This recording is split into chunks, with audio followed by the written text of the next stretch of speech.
Namaste Dosvin.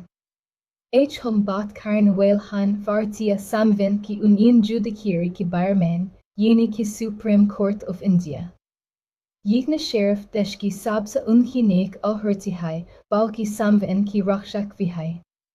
Is vigil nain hum coverkaring, Supreme Court constructor, yeni compositin, usk various powers and jurisdictions. Tali harukartahan. Supreme Court equiparhi Supreme Court ka establishment hua fihe sa January mila nigade squega ki cooktin bad fihe sa 8 January mila nigade squega ko. Yi Constitution ki part V chapter if main definite high. Articles cadus fihe sa kahar she cadus kaharva is sa shacht ki ander. Is a pala vart main federal court hoti ki jo government of India 8 mila nigade is trocha is a kuig ki under bani hi. Par independence ki bad Supreme Court na uski jagalali. Supreme Court ka compositin artikla cadus fihe sa kahar. Total judges. Constitution के अनुसार initially SC में एक chief justice of India CJI और 7 other जजेस होते थे, लेकिन आज की डेट में पार्लियामेंट ने इस नंबर को बढ़ाकर chief justice of India plus 33 other जजेस टोटल 34 जजेस बना दिया है। यह नंबर पार्लियामेंट कभी भी बढ़ा सकती है डिपेंडिंग ऑन वर्कलोड। जजेस का अपॉइंटमेंट कौन अपॉइंट करता है? सुप्रीम कोर्ट के जजेस को प्रेसिडेंट ऑफ इंडिया अपॉइंट करते हैं। ये appointment chief justice of India और सीनियर जजेस की एडवाइस के बेसिस पर होता है।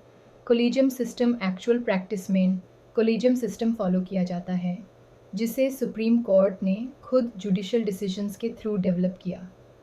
कोलिजियम कंसिस्ट करता है CJI plus 4 senior most supreme court जजेस। इसी कोलिजियम के रिकमेंडेशन पर प्रेसिडेंट अपॉइंटमेंट करता है। जज बनने के लिए क्वालिफिकेशन आर्टिकल 124(3) कोई भी व्यक्ति सुप्रीम कोर्ट का जज बन सकता है अगर भारत का नागरिक हो और हाई कोर्ट का जज हो कम से कम 5 साल के लिए, या हाई कोर्ट में वकील हो कम से कम 10 साल के लिए, या एक डिस्टिंग्विश्ड जूरिस्ट हो जिसे प्रेसिडेंट सूटेबल समझे। टेन्योर और रिटायरमेंट सुप्रीम कोर्ट जज की रिटायरमेंट एज 65 ईयर्स होती है। वो चाहें तो रिज़ाइन कर सकते हैं प्रेसिडेंट को लिखकर, लेकिन फोर्सिबली उन्हें हटाया नहीं जा सकता अनलेस इम्पीचमेंट के थ्रू। रिमूवल या इम्पीचमेंट आर्टिकल 124(4) जज को तभी रिमूव किया जा सकता है जब प्रूव्ड मिसबिहेवियर और इनकैपेसिटी हो। इम्पीचमेंट का process both houses of parliament में रेजोल्यूशन पास होना चाहिए with majority of total membership, 2/3 majority of members present and voting. ये प्रोसेस एक्सट्रीमली स्ट्रिक्ट है, इसलिए अब तक किसी भी सुप्रीम कोर्ट जज का इम्पीचमेंट सक्सेसफुल नहीं हुआ। Salary and conditions of service जजेस की सैलरी पार्लियामेंट डिसाइड करती है।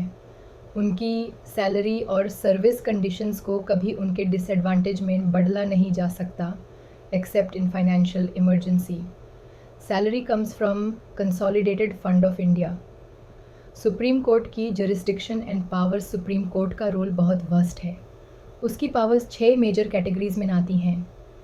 1 ओरिजिनल जरिस्डिक्शन आर्टिकल 131 रन SC डायरेक्टली उन मैटर्स को सुन सकता है जहां यूनियन गवर्नमेंट और स्टेट के बीच डिस्प्यूट हो, या 2 या उससे ज़्यादा स्टेट्स के बीच डिस्प्यूट हो। ये जुरिस्डिक्शन में प्राइवेट सिटीज़न इन्वॉल्व नहीं हो सकता।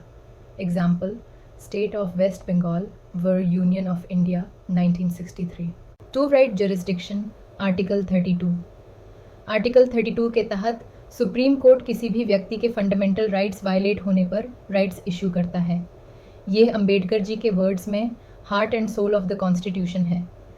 सुप्रीम कोर्ट 5 तरह के राइट्स इशू कर सकता है। Habeas corpus mandamus prohibition certiorari quo warranto. 3 appellate jurisdiction articles 132 134A। Supreme court हर टाइप के अपील सुन सकता है। Constitutional matters, civil cases, criminal cases, और सबसे important special leave petition SLP के थ्रू SC किसी भी ट्राइब्यूनल या कोर्ट के ऑर्डर को रिव्यू कर सकता है under article 136। 4 advisory jurisdiction article 143। President अगर किसी मैटर में कन्फ्यूजन हो या पब्लिक इम्पोर्टेंस का सवाल हो तो वो सुप्रीम कोर्ट से एडवाइस ले सकता है। ये एडवाइस बाइंडिंग नहीं होती। एग्जाम्पल, बेरुबारी यूनियन केस 1969 में एससी ने ओपिनियन दिया था टेरिटरी ट्रांसफ़र पर। 5. Review jurisdiction.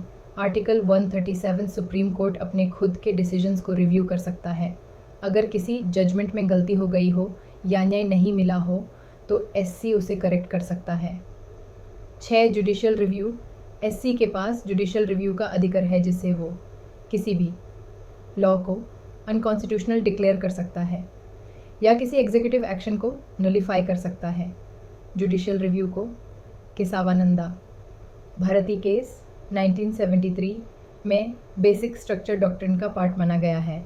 कॉन्स्टिट्यूशन का गार्डियन सुप्रीम कोर्ट का में रोल है फंडामेंटल राइट्स का प्रोटेक्शन, फेडरल स्ट्रक्चर का बैलेंस मेंटेन करना, लॉज का इंटरप्रिटेशन, एग्जीक्यूटिव और लेजिस्लेचर के आर्बिट्रेरी एक्शंस को रोकना।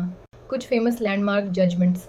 केसावानंदा भराती विद state of Kerala 1973, basic structure doctrine introduced हुआ मनेका गंधीवेड यूनियन ऑफ इंडिया 1978, आर्टिकल 21 का स्कोप वाइडन हुआ, राइट टू ट्रैवल अब्रॉड भी इंक्लूड किया गया, एस.आर. बोमाई विडे union of India 1994, president's rule के मिसूसे पर रिस्ट्रिक्शंस लगाए गए, नवतेज सिंह जोहार विडे यूनियन ऑफ इंडिया 2018, सेक्शन 377 को अनकॉन्स्टिट्यूशनल डिक्लेयर किया गया, LGBTQ+ राइट्स का protection, public interest litigation PIL। 1980s के बाद सुप्रीम कोर्ट ने एक प्रोग्रेसिव कॉन्सेप्ट इंट्रोड्यूस किया, PIL।